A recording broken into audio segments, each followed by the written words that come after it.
खरं तर एक नागरिक एक मतदार हे आपल्या लोकशाहीचं तत्व. पण महाराष्ट्रात 14 गावं अशी आहेत की जिथे दोनदा मतदान करता येतं. महाराष्ट्र आणि तेलंगणा या दोन्ही राज्यांच्या मतदार याद्यांमध्ये ही गावं आहेत. त्यामुळे इथे दोन्ही राज्यांची मतदान केंद्र लागतात. आता लोकसभा निवडणूक एकत्र आल्यानं इथे यंदा दोन्ही राज्यांची मतदान केंद्र लागणार आहेत.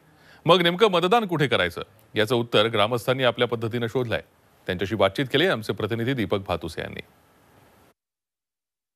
आपण एका अशा अनोख्या गावात आलोय जे गाव महाराष्ट्र आणि तेलंगणाच्या सीमेवर आहे आणि या गावातील मतदार प्रत्येक निवडणुकीमध्ये दोनदा मतदान करतात.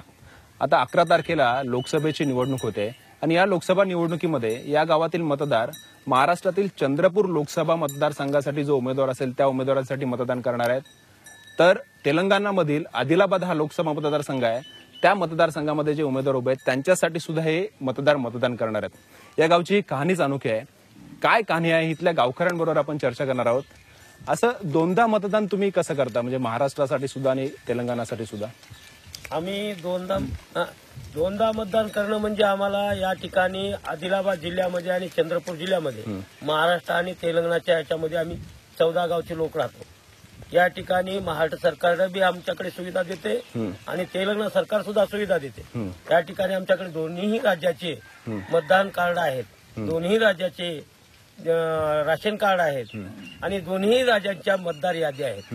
म्हणून आम्ही कोणतेही इलेक्शन आले तर आम्ही दोन्ही राज्यांना करतो. त्यावेळेला जर दोन्हीकडे मतदान नाही करू दिलं तर आम्ही पहिल्यापासून या ठिकाणी दोन्हीकडे करत आलो. एका कुटुंबातील पती आणि पत्नी, एक पत्नी एका साईडला करेल, दुसरी पती दुसऱ्या साईडला करेल. म्हणजे पत्नीने जर तेलंगणात केलं तर तुम्ही महाराष्ट्रात करणार? आम्ही महाराष्ट्रीयन लोक आहोत.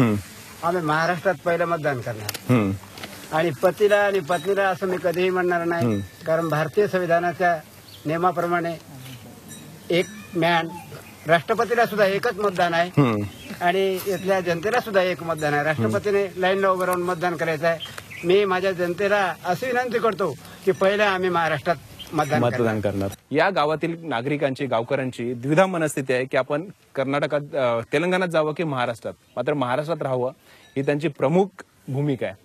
व्हिडिओ जर्नलिस्ट संदेश बायकरचा, दीपक बातुसे, झी 24 तास, ज्योती, चंद्रपूर.